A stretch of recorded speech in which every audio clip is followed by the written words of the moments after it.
It isn't always the case that every amazing discovery made by an archaeologist or historian involves digging into the ground to look for it. But that's the way it happens more often than not. There are wonders old and new in the land beneath our feet, and many of us don't even know they're there. You don't have to be an archaeologist to go looking for buried treasure, though. You can stay right where you are and allow us to bring it to you in this video instead. What better way to start out than the discovery of a whole enormous ocean, sitting right underneath the oceans that we already know about? It sounds like something from science fiction, but that's exactly what Stephen Jacobson from Northwestern University in Illinois, USA found in 2014. Using seismometers, Jacobson and his colleagues fired seismic waves through the Earth's crust to discover what lay beneath it, tracking changes in speed and using them to determine the material the waves were passing through. As the waves reached the ringwoodite layer, which is mostly made up of blue rock, the waves slowed down to the same speed we'd expect to see if they were passing through water. After further study, Jacobson's team determined that there's a massive ocean up to 3 times larger than any body of water on the planet's surface somewhere close to the Earth's core. It might even be the case that the waters of the oceans on the surface somehow escaped from this much larger one, like a watery version of Inception. Unfortunately, digging down into the ground to prove the theory is impossible. According to Jacobson's calculations, the ocean is over 400 miles beneath the mantle. Discovering tombs is usually the work of dedicated archaeologists, but sometimes it's an occupational hazard for construction workers. That was the case in 2011 when road workers in Tizhou stumbled upon an ancient Chinese mummy entombed below the surface for more than 7 centuries.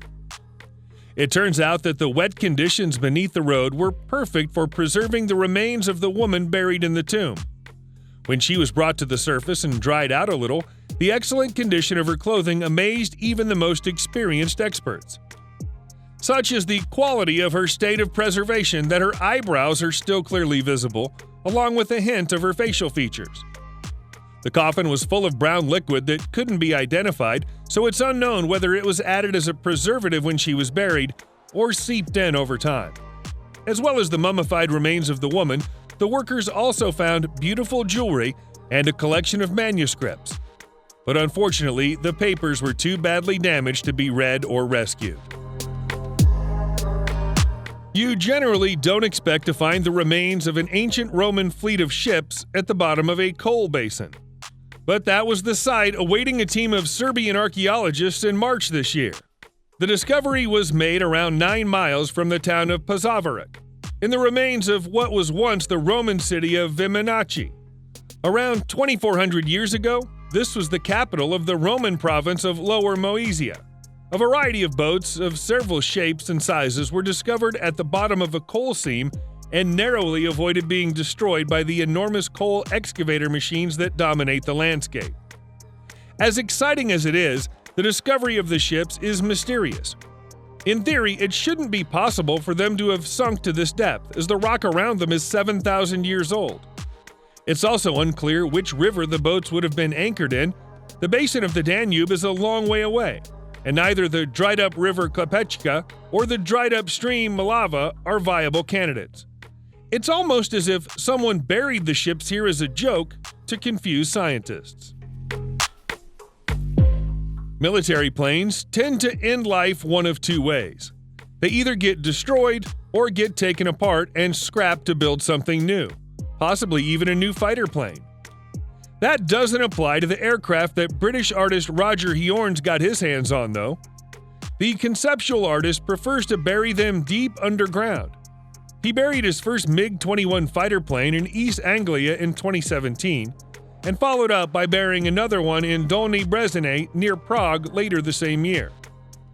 The Prague plane burial was part of a celebration to mark 100 exhibitions for the city's Rudolfinum Art Gallery, but that isn't Hiorn's motivation. To him, buying MiG-21 planes is a way of marking the end of what he sees as an era of development that MiG planes represent.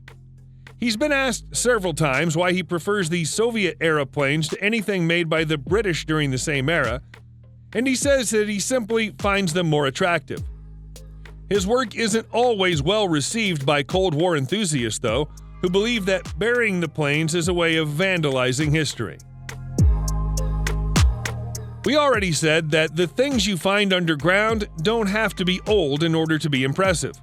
If we ignored anything new, we'd be denying ourselves the wonder and beauty of Ra Paulette's hand-carved caves in La Madera, New Mexico. As impossible as it seems, these gorgeous caves are exactly as they're described. Every inch of every single one of them was carved out by hand by American artist Ra Paulette, who spent more than 30 years going about his work in the wilderness. He's getting a little too old to carry on now, but his legacy will be the 14 different, intricately patterned caves he's already created into the desert outside Santa Fe. Occasionally, he worked by digging further into a crevasse that already existed, but more often than not, he would simply tunnel straight into the sandstone cliffs and make something from nothing. Occasionally, he built plinths for candles and rocky sets of furniture inside the deepest reaches of his self-made caverns. Ra has never attempted to make any money out of his caves. He allows the public to access them freely, and all he asks is that they keep them clean. The city of Orvieto in Italy is a pleasant place to visit, but you might be more interested in what's underneath it than what exists on the surface. That's because Oviedo was built on top of a series of 2,500-year-old tunnels that run on for miles, and might even have once connected several European nations together below ground. Of all of the discoveries that have been made down there, though, it's the pyramidal hypogeum that's prompted the most curiosity. It appears that the ancient Etruscans built the structure during the 5th century BCE, but its function and purpose remain unknown.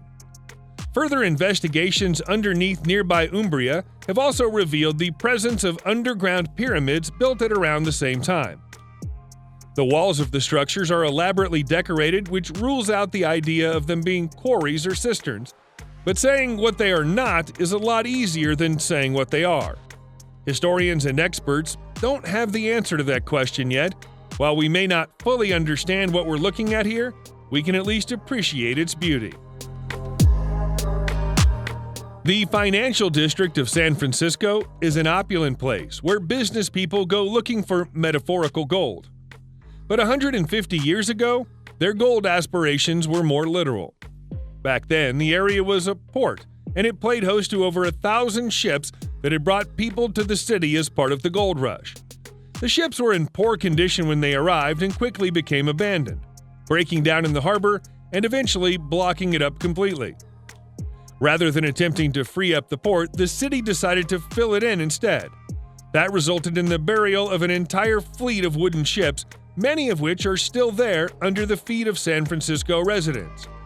Occasionally, one of them will be rediscovered unexpectedly, like the sailing ship Candace from the 1830s that appeared under Spear and Folsom during renovation work in 2005. If you ever visit the city's old ship saloon bar, you'll discover it's genuinely part of an old ship known as the Arkansas, much of which is buried below the bar. Nobody knows quite how many ships are still trapped down there, but it's likely that there are at least 50. If you know a thing or two about ancient gods, you may have heard of Janus, the two-faced god. If you have, you'll probably be aware that Janus is an ancient Roman god, not an ancient Norse god. That makes the discovery of this 3,000-year-old figurine in Kallastrup, Denmark, in early 2020 somewhat mysterious. Is this a depiction of a previously unknown two-faced Norse god, or is it evidence that Janus was also worshipped in Denmark 3,000 years ago? Whatever the answer to that question is, it appears to change history. If this is a tribute to a god we didn't know about before, it might help us to shed light on yet another mystery. The figure is depicted as wearing a horned helmet, which, as we know, despite years of Hollywood trying to tell us otherwise, Vikings didn't do. The only horned helmets that have ever been found on Scandinavian land are the Bronze Age Vixo helmets, which remain unexplained. Could whoever created or owned those helmets have worshipped this figure as a god? Or was this a secretive sect that existed within Viking society but played no part in it? You'll have heard of the famous Sphinx in Egypt even if you know little about history, and if you've never visited the country. You'll also know that it's a singular object, seemingly put in place to guard the Great Pyramid. Based on a discovery made in 2018, that might not actually be the case. That's because a sculpture described as a second Sphinx was found underground during road work in August that year. It isn't especially clear from the images that the workmen took, but the sculpture is being described as a large creature with a lion's body and the head of a human. That sounds familiar. The existing Sphinx that we're already aware of is around 4,500 years old, so it's possible that this companion comes from the same time. More work will have to be done before anything else can be said about this remarkable discovery with certainty. It's still half buried, and excavating it will be a slow and delicate process. This might be a discovery we come back to in the future. You might have to suspend your disbelief for a moment to listen to the tale of this next underground discovery, but bear with us. To you, these pictures might look like images of a humble hole in the ground in Rioja, Spain. To an increasingly large number of believers, it's an access point to an underground base of some kind. Some people say it's owned by the military, whereas others go the whole way of saying that it's used by aliens. We can't prove those claims either way, but we can say that there have been numerous independent reports of strange objects being seen in the sky around the hole, and lights appearing to enter and exit from the alleged entrance hole when it gets dark. In still pictures, the lights appear as mysterious orbs. It's said that the shaft extends several miles into the ground and can't be climbed into because it's a sheer drop with nothing for human hands to grab onto.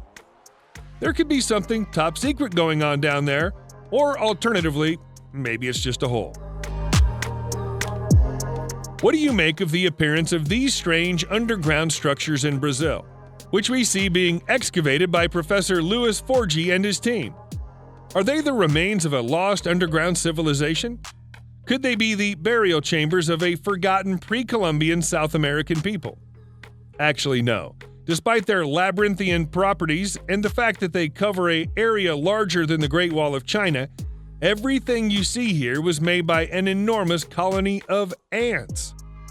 Back when the insects still lived here, they would have been a community of millions, living in a complicated structure that seems to have clearly defined roads, tunnels, compartments, and food stores. This isn't an anthill, it's a whole ant city. Just as mysterious as their existence is their abandonment. The leaf-cutting ants that once lived here disappeared quickly and without apparent reason. There are no clues for their vanishing inside their former home. It's estimated that 40 tons of soil was displaced during the creation of the colony, a construction project of almost inconceivable proportions for something as small as an ant. It's almost as if they have a hive mind. Because of the buzz generated by the popularity of Dan Brown's novels, we tend to be a little wary of any discovery that claims to be connected to the Knights Templar. Genuine Knights Templar discoveries are made occasionally, though, and here's an example of one that turned up underground in Israel in 2019. A team of archaeologists working in the city of Acre unearthed a set of hidden tunnels. If they're right about what they found, these are the very same tunnels that were used during the 11th and 12th centuries to move gold around during the Crusades. Legend has it that the secret of the gold's final location disappeared with the Knights Templar during the 14th century, and it may still be underground somewhere. It might even be underground in Acre. The presence of the tunnels and the central hub that appears to connect them has only been detected on scanning technology. Nobody's been down there to check on them in person. When they eventually do, they might find golden treasures beyond imagination. That's a better ending to the tale than any Dan Brown story. Subscribe to the channel and turn on notifications, and you will be the first to know when a new video comes out. Thank you for watching, and see you in the next video.